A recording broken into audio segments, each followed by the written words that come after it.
오늘 본문에서 우리는 교회의 탄생에 관해서 받아안게 됩니다. 오늘 본문이 굉장히 중요해요. 교회의 탄생에 대해서 말씀해주고 있는 본문이에요. 아마 이 말씀을 처음 접하시는 분들도 계실 것이고 이 말씀을 여러 번 접하신 분들도 계실 거예요. 그런데 하나님께서 이 시간 빌어가지고 여러분들에게 모두 새로운 마음으로 이 말씀을 새롭게 받아 안을 수 있도록 역사해 주시기를 바랍니다. 교회가 어떻게 되어서 탄생하게 되었는지, 교회란 어떤 공동체인지, 그때 성경 속에서 어떤 역사가 있었는지 이 시간 빌어가지고 잘 여러분들이 마음에 받아안고 돌아가시기를 바랍니다. 본문 이해를 위해서 빌립보 가이사랴라는 지역에 대해서 제가 좀 잘 자세히 설명해 드려야겠습니다. 빌립보 가이사랴라는 지역 명칭이 오늘 본문의 13절에서 나오지요. 예수께서 빌립보의 가이사랴 지방에 이르러서라고 말씀하고 있지 않습니까?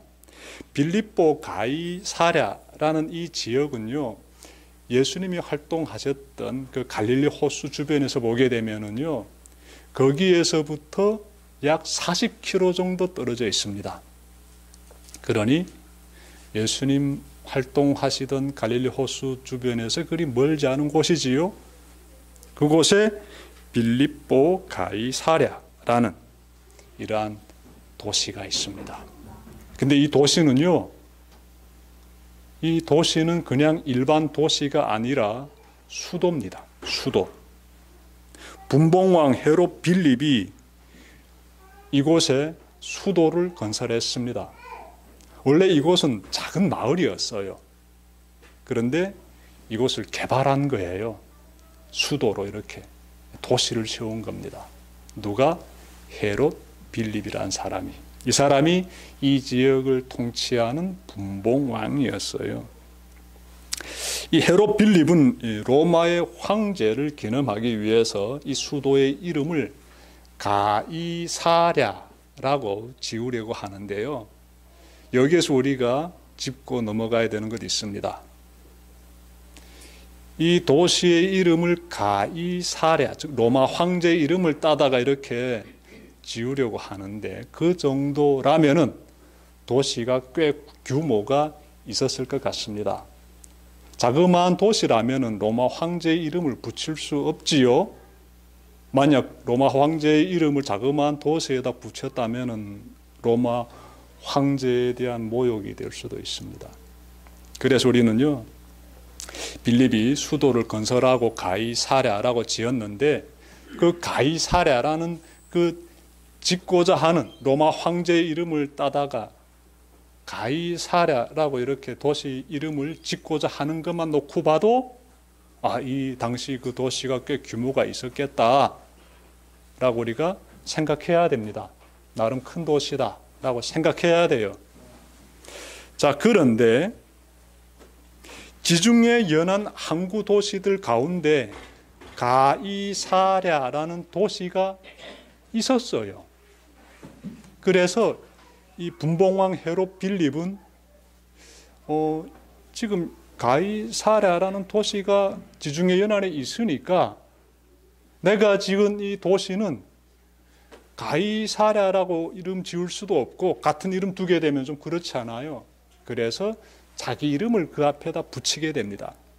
그래서 이름이 빌립보 가이사랴가 되는 거예요. 이제 기억하시죠, 여러분들?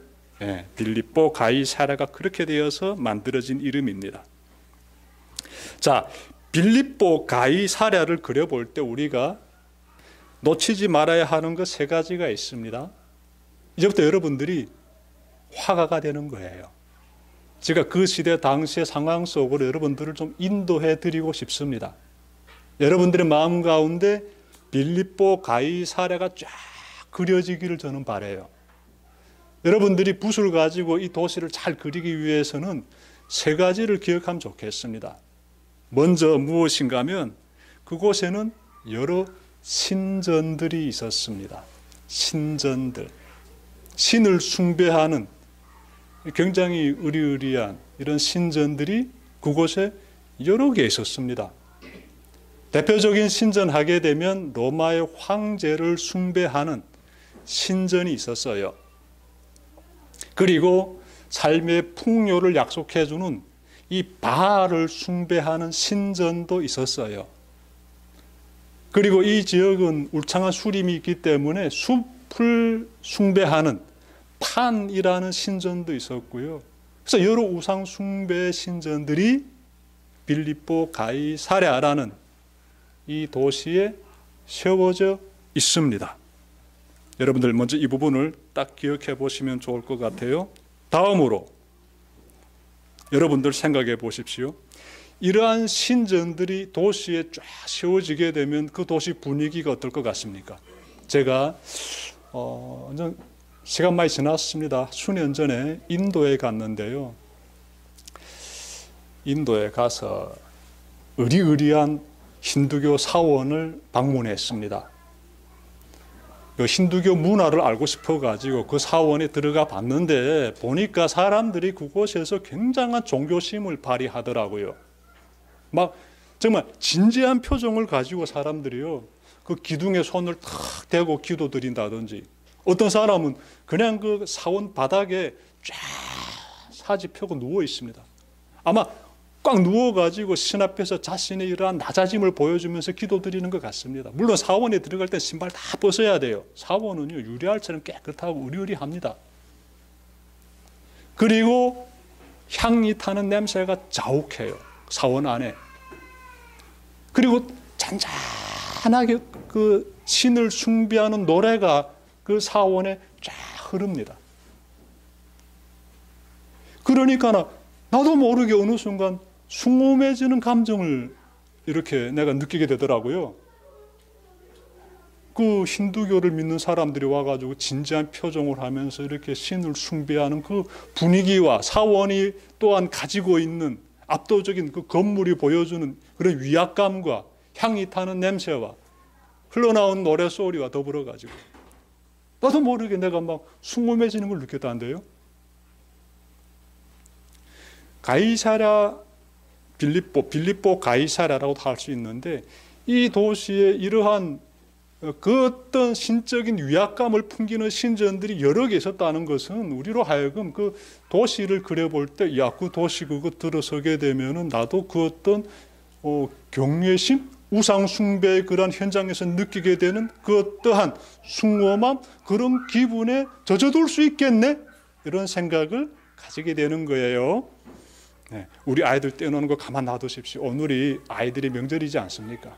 아이들의 주일인데 가만 놔두십시오. 우린 예배에 집중하면 됩니다. 자, 두 번째로 여러분들이 이 도시에 대해서 생각할 때 그려야 되는 것이 있습니다. 여기는요, 맑은 물의 수원지 나갔습니다. 왜냐하면 근처에 2814m나 되는 사계절 흰 눈으로 덮여 있는 헬몰산이 있습니다. 높은 산이에요.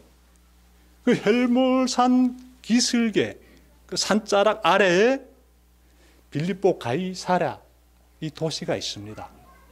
여러분, 흰 눈을 뒤덮고 있는 사계절 흰 눈을 뒤덮고 있는 이 헬몰산에서 맑은 물이 흘러내려오게 되지요. 어디를 통해서? 예, 지금 이 도시를 통해서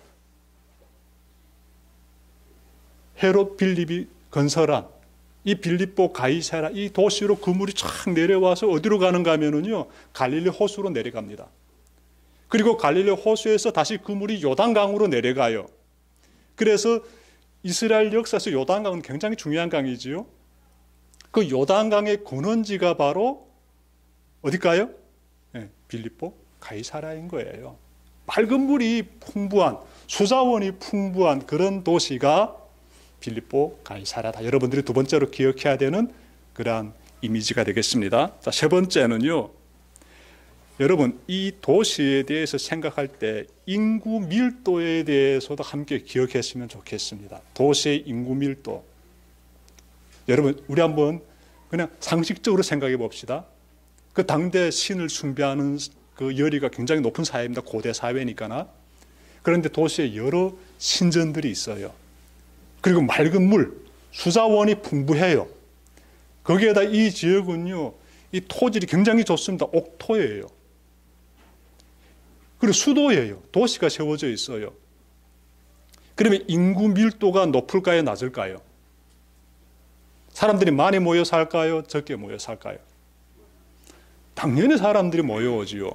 인구 밀도가 높지요. 예, 오늘날로 이렇게 우리가 좀 그려본다면 조금 그렇긴 한데, 자료를 보니까 당시 이 도시에서 한 수천 명 정도 되는 사람들이 살았다라고 해요. 예, 수천 명이면 그때 당시 고대 시대로 들어가게 되면 많은 사람들이 모여 사는 것이다 라고 여러분들이 그려보시면 좋을 것 같아요. 자, 이렇게 여러분들이 그려보시게 되면은 어떻습니까? 이 빌립보 가이사랴라는 도시는 신에 숭배하는 열정이 뜨겁고, 또 한편 맑은 물이 흘러넘치는 살기 좋은 곳이고, 또 사람들이 많이 살고 있는 시끌벅적한, 서로 사람들이 붐비고 있는 그런 도시다 라고 여러분들께서 딱 그려볼 수가 있어요. 예수님께서 제자들과 함께 이런 곳으로 지금 찾아오십니다. 갈릴리 호수에서 활동하시던 예수님께서 40km 정도 이동하셔가지고 이곳에 들어오셨는데, 자, 그러면 예수님이 이 지역을 방문하실 때 이 지역에 있는 사람들은 유대인들로서 구성되어 있을까요? 이방인들로서 구성되어 있을까요? 당연히 이방인들이 주류를 이루고 있지요. 간혹 유대인들이 살고 있었는지는 잘 모르겠지만 확실합니다. 이방인들이 사회 주류를 이루고 있어요. 이러한 곳으로 예수님이 들어가십니다. 혼자 들어가시는 것이 아니라 제자들과 함께 들어가십니다. 목적이 있지요. 예수님께서 이곳으로 제자들을 인도하시는데, 걸음을 멈추시고 예수님 질문하십니다. 사람들이 인자를 누구라고 하느냐? 13절에서 나와요. 예수님께서 이렇게 질문하시자 제자들이 답변합니다. 14절 제가 읽겠습니다. 제자들이 대답하였다. 세례자 요한이라고 하는 사람들도 있고, 엘리야라고 하는 사람들도 있고, 예레미야나 예언자들 가운데 한 분이라고 하는 사람들도 있습니다. 예수님께서 사람들이 나를 누구라고 하느냐 질문하셨을 때 제자들이 답변 보니까 여러 사람들의 이름을 제시해요. 어떤 의미가 담겨져 있을까요? 세례자 요한이 먼저 등장합니다. 우리 유대인들 중에서요, 예수님을 향해서 예수님은 세례자 요한이라고 생각하는 사람들이 있습니다 라고 먼저 답변하지요. 무슨 뜻인가 하면요, 여러분 마태복음 14장 2절에서 발견할 수 있는데, 갈릴리 지역을 통치했던 헤롯 안디바라는 사람이, 이 사람이 세례 요한을 죽인 사람이에요. 그런데 예수님이 이렇게 활동하시는 그 소문을 듣고 나서 내가 죽인 이 세례 요한이 다시 살아났다라고 생각을 하게 됩니다. 그리고 이 헤롯 안디바와 같은 생각을 다른 사람들도 함께 하기 시작했어요. 그래서 제자들이 세례 요한이라고 지금 말한 것이고요. 또 그런가 하면 또 다른 사람들은 예수님은 메시아 시대를 준비하기 위해서 이 땅에 다시 온 엘리야입니다 라고 생각하는 사람들도 유대 사회 가운데 꽤 있었어요. 자, 그리고 예수님은 구약시대 예루살렘의 멸망에 대해서 눈물 흘리면서 예언했던 선지자가 있는데 이름이 예레미야입니다. 그분이 다시 오신 것이라고 말하는 사람들도 꽤 있었어요. 그 외에도 예언자들 중에 한 분이라고 생각하는 사람들도 있었어요. 그래서 제자들은 유대 사회에서 예수님에 대해서 가지고 있는 이처럼 다양한 생각들에 대해서 예수님께 답변 드렸어요. 그러자 예수님께서 다시 질문하십니다. 그러면 유대 사람들은 그렇게 생각한다면 너희는 나를 어떻게 생각하느냐? 예수님께서 질문하십니다. 순간적으로 제자들은 자신들을 감싸고 있는 빌립보 가이사랴 이 도시의 분위기와 그리고 정말 평범한 나그네의 모습으로 서 계시는 이 예수님을, 이 도시의 분위기와 예수님을 서로 계속 번갈아 봤을 것 같아요. 왜냐하면 예수님께서 너희는 나를 누구라고 하느냐라고 딱 질문하셨기 때문에 제자들은 순간적으로 사회적 분위기와 그리고 지금 자신들 옆에 서 계신 예수님을 이렇게 번갈아 볼 수밖에 없어요. 답변해야 되니까. 빌립보 가이사랴는 우상의 신전에서 풍겨나는 위압감과 그리고 이 지역을 통치했던 분봉왕 헤롯 빌립, 이 사람이 나름 사회적으로 내뿜고 있는 권력의 힘이 감도는 그런 도시지요. 그래서 제자들은 도심의 분위기를 피부로 느끼면서 예수님이 어떤 분이신지를 답변해야 합니다. 여러분 한번 생각해 보십시오. 예수님이 이 도시에 들어올 때 이 도시 사람들이 예수님을 어떻게 맞이했습니까? 막 뜨겁게 나와서 막 환영하면서 예수님을 아주 반갑게 맞이했습니까? 예수님에 대한 그 존경하는 마음 표출했습니까? 그런 내용이 전혀 없어요. 그냥 어느 한 나그네가 우리 도시를 찾았나 보다. 그냥 이렇게 생각했을 뿐이지요. 예수님을 뜨겁게 맞이하지 않았습니다. 만약에 이 빌립보 가이사랴 도시에 그 헤롯 빌립이라는 분봉왕, 이 통치자가 지나간다면 사람들이 나와가지고 막 환영하지 않았겠습니까?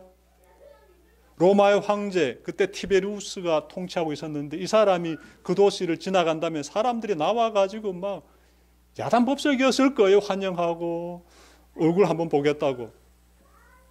야단법석이었을 거예요. 근데 예수님이 들어오셨을 때는요, 그런 인파가 없었습니다. 예. 제자들은요, 너희는 나를 누구라고 하느냐라는 예수님의 질문을 보면서 순간적으로 좀 당황했을 것 같아요. 어떻게 답변해야 되지 하고. 근데 여러분, 우리가 마태복음 쫙 보면서 기억할 수 있는 게 있는데 예수님께서 제자들에게 많은 것을 보여주셨습니다. 가장 먼저 하나님의 나라의 복음에 대해서, 이 진리의 말씀에 대해서 여러 번 가르쳐 주셨어요. 그리고 예수님께서 바로 얼마 전에는 앞을 보지 못하는 맹인을 완전히 고쳐주셨습니다. 그리고 예수님께서 죽은 자도 살려주시고 귀신 들린 자도 깨끗하게 고쳐주시고 중풍병자도 고쳐주시고 예수님께서 놀라운 기적을 많이 행하셨어요. 자, 그러면 질문. 예수님, 그렇게 하나님의 놀라운 기적, 은혜의 역사를 펼쳐내실 때 그때 우리들에게 너희는 나를 누구라고 하느냐 질문하지 않으시고 왜 하필이면 이 이방인들이 득실득실하는 우상의 숭배가 막 기승을 부리는 이 도시로 들어와가지고 나는 누구라고 생각하느냐라고 질문하시는 겁니까? 이런 의문 우리가 좀 가졌으면 좋겠습니다. 그 속에 예수님의 의도가 있기 때문에 그래요. 예수님께서 굳이 그곳으로 저자들을 데리고 오셔가지고 아주 지금 중요한 질문하고 계시기 때문에 우리는 이런 의문 가져야 되는 것이지요. 여러분, 예수님께서 굉장히 여기서 지금 중요한 깨달음을 우리에게 주고 있습니다. 하나님의 기적이 터지는 현장에 내가 만약 있다면, 그리고 여러분들이 있다면요, 막 맹인이 눈 뜨고 기적이 막 일어나는 역사, 예? 하늘에서 말입니다. 이 하나님의 기적이 일어나는 역사, 오병이의 기적이요, 병자들이 고침을 받는 기적이요, 이런 기적이 현장에 우리가 있다라면은 우리 가슴이 그걸 보는 순간 목격자로서 가슴이 굉장히 뜨거워지게 됩니다. 굉장히 은혜 가운데 팍 젖게 돼요. 그런데 마이크 딱 들이대면서 이 기적을 행하신 저분이 누구라고 생각합니까? 라고 질문하게 되면 아주 멋있게 답변하겠죠. 그분에 대해서. 감정이 고조된 상태에서 답변할 수 있는데 예수님의 그 역사를 보니까 그 감정을 싹 가라앉게 하십니다. 그 기적이 현장에서 질문하지 않으시고 뜨거웠던 감정 다 가라앉게 하시고 그리고 세상의 한가운데로 확 인도하십니다. 세상의 현실을 보게 하십니다. 세상에 어떤 힘들이 작동되고 있는지, 세상 사람들이 무엇을 어떻게 지금 숭배하면서 살고 있는지 그 현장 가운데로 싹 데리고 가십니다. 그러면 뜨거웠던 감정이 어떻게 싹 가라앉게 되고 현실을 직시하게 되죠. 또 다른 이 사회를 지배하고 있는 분위기, 힘들 경험하게 되죠. 그 가운데서 예수님께서 질문하시고 그 가운데서 예수님은 제자들이 나에 대해서 어떻게 생각하는지를 확인하고 싶어 하십니다. 여기에서 우리가 뭘 깨닫게 되는가 하면 하나님은 굉장히 우리를 인격적으로 대하시는구나. 이걸 깨닫게 돼요. 굉장히 하나님은 우리를 인격적으로 대하시는구나. 굉장히 하나님은 우리의 의견, 이 부분에 대해서 우리가 잘 결정을 내릴 수 있도록 많이 기다리시고 우리의 좋은 의견을 내릴 수 있도록 자리를 마련해 주시고 이렇게 이끌어가고 계심을 우리가 깨닫게 돼요. 왜 그럴까요? 왜 그럴까요? 하나님은요, 전지전능한 하나님이십니다라고 고백하지요. 그러면 굉장히 막강한 파워가 있습니다. 영적인 힘 굉장합니다. 그분이 영적인 파워 그대로 드러내게 되면 우리는 다 그냥 압도당하지요. 꼼짝달싹 못하게 되지요. 그러한 가운데서 나는 누구라고 하느냐라고 하게 되면 하나님 원하시는 답변 다 할 수밖에 없어요. 그런데 그렇게 하지 않고 계시면서 우리에게 너의 의견에 대해서 얘기하라고, 차분하게 얘기해 보라고. 이때는 하나님이 우리를 얼마나 존중하시는지가 드러나게 돼요. 내 힘으로써 기계적으로 너에게서 답변을 드러내겠다는 의지라기보다는 너의 인격으로서 네가 봤을 때 너의 생각과 판단에 대해서 나에게 얘기해 달라고 기다리시고 인내하시는 하나님의 모습에서 우리를, 보잘것없는 우리를 귀히 여겨주시고 인격적으로 대해주시고 존중하시는 그 하나님의 성품이 느껴집니다. 이것이 하나님이 일하시는 방법이에요. 그래서 우리도요, 누군가에게 복음을 전할 때 강압적으로 전하지 마십시오. 그리고 막 내가 전했는데 여기에 대해서 반응하지 않는다고 등 돌리고 서운해하고 조급하게 대처하지 맙시다. 하나님 많이 기다리시지 않습니까? 우리도 그렇게 역사해야죠. 우리가 그렇게 불신자들에게 그들의 의견을 존중하면서 인내하면서 그래도 복음에 대해서 하나님에 대해서 전하면서 갈 때, 그때 우리의 모습에서 상대를 존중함이 드러날 때 그때 사람들이 어떻게 역사하게 되는가 하면요, 아, 하나님이 저 사람을 통해서 나를 부르시는구나, 하나님이 참으로 계시는구나, 이런 걸 깨닫게 되고, 이것이 하나님이 일하시는 방법이에요. 자, 말씀 가운데로 들어갑시다. 자, 계속해서 찾아봅시다. 예수님께서 제자들에게 이렇게 질문하시자, 너희는 나를 누구라고 하느냐 질문하시자, 시몬이란 사람이 나서서 이렇게 말합니다. 선생님은 살아계신 하나님의 아들 그리스도십니다. 내가 봤을 때 선생님은 하나님의 아들이시고 그리스도십니다 라고 고백한 거예요. 누가? 시몬이라는 사람이.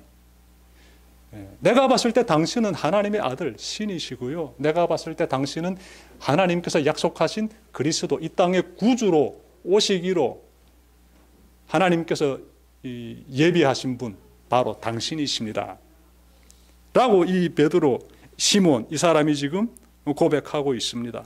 중요한 내용이에요. 그러자 예수님께서요, 시몬에게 이렇게 말씀하십니다. 시몬 바요나야, 시몬 바요나. 바요나는 요나의 아들이라는 뜻이에요. 그래서 요나의 아들 시몬아라는 뜻입니다. 시몬 바요나야, 너는 복이 있다. 너에게 이것을 알려주신 분은 사람이 아니라 하늘에 계신 나의 아버지시다. 굉장히 중요한 말씀이죠. 여기서 우리가 또 깨닫게 되는 것도 있습니다. 이 시몬이 예수님은 하나님의 아들이시요 그리스도십니다라고 답변했는데, 그거 네가 똑똑해가지고 총명해가지고 말씀에 대한 깊은 그 통찰력을 가지고 깨달은 거 아니야. 내가 이렇게 고백할 수 있었던 것은 내 아버지가 너를 통해서 역사하셨기 때문이다 라고 지금 말씀하시는 거예요. 그러므로 우리가 예수님을 믿고 이 자리까지 오게 된 것은요, 저 예수 믿습니다, 예수 나의 구주 되시고요, 예수님은 그리스도십니다, 이렇게 고백할 수 있는 것은 여러분이나 제가 총명해가지고 그 어떤 남들보다 특출한 그러한 예지를 가졌기 때문에 비로소 영적인 그러한 감각을 가지고 고백하는 것 100% 아니에요. 요만큼도 구속에 우리의 그런 부분들이 들어가 있지 않습니다. 하나님께서 우리로 하여금 예수 그리스도에 대해서 고백하게 하셨어요. 하나님께서 도와주신 거예요. 예수님이 어떤 분이신지를 우리가 정확하게 잘 깨달을 수 있도록 하나님께서 도와주신 거예요. 그래서 우리가 이런 걸 보면서 하나님이 일하시는 방법과 인내하시고 기다리시면서 마음을 차분하게 내려놓게 하시고 그 가운데서 고백의 자리까지 인도하시면서 동시에 하나님은 우리가 또 예수님이 어떤 분이신지를 잘 믿을 수 있도록 또 도와주신다는 거예요. 그 가운데서 시몬 베드로도 예수님은 살아계신 하나님의 아들 그리스도십니다라고 고백하게 된 것이고, 우리도 그 가운데서 예수님은 그리스도십니다라고 고백하고 있는 것입니다. 하나님의 일하심의 현장에 대해서 제가 지금 전해드리고 있습니다. 이 부분을 우리가 잘 기억하시고요. 그래서 우리가 하나님의 구원의 역사는 참으로 놀랍고 하나님의 은혜는 내가 다 헤아릴 수 없다라고 고백할 수밖에 없어요. 예수님이 어떤 분이신지를 정확하게 답변하도록 하나님께서 역사하셨는데, 예수님은 이어서 시몬에게 인생의 새로운 출발할 수 있는 전환점을 마련해 주십니다. 인생의 새로운 출발 어떻게 하면 될까요? 말씀 보십시오. 예수님 그에게 이렇게 말씀하세요. 너는 베드로다. 무슨 뜻입니까? 지금까지 시몬이었는데 너는 베드로다. 새 이름을 주십니다. 새 이름. 저 원래 이름은 현일이에요. 현일. 근데 제가 이름을 개명했습니다. 정열로. 개명한 이유가 있습니다. 현일로 살지 말고 정열로 살자고 결단하게 되었기 때문에 이름이 개명된 거예요. 막 뜨겁게 타오르는 정열이 아니에요. 제가 신학대학 쭉 다니면서 제가 시간 많이 신학교 울타리에서 보냈기 때문에 많은 생각을 할 수 있었는데, 내가 이제 새롭게 산다면은 바르게 베푸는 사람 되고 싶었어요. 그래서 바를 정자에 베풀 열자, 한자가 그렇게 되어 있습니다. 바를 정자에 베풀 열자를 사용해 가지고 정열이라고 짓게 되었어요. 그래서 막 뜨겁게 타오르는 그런 뜻이 아니에요. 저는 전혀 그렇지 않아요. 바르게 베푸는 사람이 되자. 인생의 새 출발이지요. 예수님께서 베드로에게 너는 이제부터 시몬이 아니고 베드로야라고 말씀하시는데, 베드로라는 이름의 뜻이 반석, 바위라는 뜻이에요. 기초가 든든하게 되면은요, 흔들리지 않는 집을 지을 수 있습니다. 베드로가 바위라는 의미를 가지고 있고, 예수님께서 그 위에 교회를 세우겠다라고 말씀하세요. 내 교회를 세우겠다. 앞에 수식어가 내라는 수식어가 있어요. 예수 그리스도의 교회가 그 반석 위에 세우겠다. 그럼 이 반석은 어떤 의미를 가지고 있습니까? 베드로의 신앙 고백이지요. 베드로의 신앙 고백이 무엇이었습니까? 예수님은 하나님의 아들이요 그리스도십니다. 이거죠. 그러므로 교회는 어떤 기초 위에 세워지게 됩니까? 베드로의 신앙 고백과 같이 예수님은 그리스도십니다. 예수님은 하나님의 아들이십니다. 이 신앙 고백이 뚜렷한 든든한 반석 위에서 주님의 교회가 세워지게 됩니다. 여러분들의 신앙 고백 지금 어떻게 하고 있습니까? 여러분들은 교회가 어떤 곳이라고 또한 생각하고 있습니까? 교회가 화려한 빌딩, 정말 멋있게 지은 그런 건물이 교회가 아니에요. 세상에서 잘 나가는 사람들이 모여있는 그런 곳도 교회가 아니에요. 이 교회란 예수 그리스도에 대한 신앙 고백을 정확하게 하고 있는 이 믿음을 가진 사람들이 모여 있으면 그것이 교회입니다. 꼭 잊지 마시길 바라요. 그래서 대성교회는요, 지금 제가 봤을 때 13년 동안 걸어왔는데, 여러분이나 제가 교회를 세운다고 하지 않습니까? 뭘 하면, 어떻게 하면 교회를 세우겠습니까? 우리 믿음이 이 베드로가 되면 되는 거예요. 반석이 되면 되는 겁니다. 흔들리지 않는 바위가 되는 것이에요. 예수는 그리스도시요, 예수님은 하나님의 아들이십니다. 이 우리의 뚜렷한, 드놀지 않는 이 신앙의 고백이 꽝 대성교회에 박혀 있다면 대성교회는 세워진 겁니다. 우리 결코 연약한 교회가 아니라고요, 그때는. 근데 우리가 그 믿음을 정확히 가지지 못하고 세상 사람들 바라보면서 왜 우리 교회는 이렇게 좀 초라할까? 우리는 큰 건물 짓지 못할까? 우리는 어렵게 사는 사람들만 모여있지? 이렇게 세상의 방식대로 생각한다면 대성교회는 굉장히 모래 위에 세워진 것처럼 위태롭습니다. 주님의 교회가 못 돼요. 하지만 우리 모두가, 저와 여러분이 하늘이 10번 쪼개지더라도 우리는 예수는 그리스도십니다. 하나님의 아들이십니다. 예수 그리스도를 통해서 내가 구원받습니다. 이 고백이 꽝꽝 울려 나온다면 대성교회는 지금 아주 멋있게 세워진 거예요. 이렇게 세워진 교회, 대성교회가 된다면 하나님께서 대성교회에게 큰 능력을 주십니다. 오늘 말씀 보시기에 어떤 능력을 주십니까? 죽음의 문들이 그것을 이기지 못할 것이다. 18절에서 말씀하고 있습니다. 죽음의 문들이란 지옥을 가리켜요. 지옥을. 교회가 가지고 있는 능력이 뭡니까? 지옥이 이 교회를 건드리지 못합니다. 교회는 예수 믿는 사람들의 공동체이지 않습니까? 우리 지옥에 들어가지 않는다고요. 들어갈 수가 없어요. 교회의 구성원은 어디로 간다? 하나님 나라에 들어가는 거예요. 그래서 그 아래 보게 되면은 19절에서 너희에게 하늘나라의 열쇠를 주겠다라고 말씀하고 있어요. 열쇠를 주겠다. 열쇠는 키는 아무나 가지고 있습니까? 여러분들이 키 아무나 가지고 있습니까? 교회 키 아무나 가지고 있습니까? 교회 구성원만이 키를 가지고 있고 집 식구만이 그 키를 가지고 있습니다. 그래서 그 집으로 들어갈 수 있는 사람, 그 교회로 들어갈 수 있는 사람은 그 키를 가지고 있는 사람이지요. 그러면 저 천국의 키를 주시겠다고 말씀하시는데 그 천국 누가 들어갑니까? 그 키를 받은 사람이 들어가지요. 여기에서 우리를 얼마나 신뢰하고 계시는지, 하나님께서 우리를 얼마나 정말 우리에게 신임을 부여하고 계시는지가 나타나게 돼요. 아무에게나 신임을 부여하지 않지요. 우리 지나가는 아저씨에게 우리 교회 키 번호 대줍니까? 모르는 사람에게 우리 집안 들어갈 수 있는 키 대줍니까? 그런 일 절대로 없지요.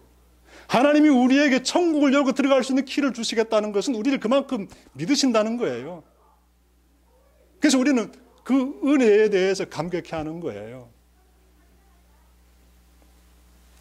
말씀 좀 정리하려고 합니다. 여러분의 신앙 고백을 이 시간 제가 여쭤보고 싶습니다. 여러분은 예수님이 누구라고 생각하십니까? 예수님은 하나님의 아들 그리스도십니다 라고 고백할 수 있습니까? 그 고백 위에 대성교회를 잘 세워나갑시다. 그 고백을 가지고 북한 땅에까지 복음을 잘 전하는 대성교회가 되기 위해서 우리 함께 최선을 다해 봅시다. 기도드립시다.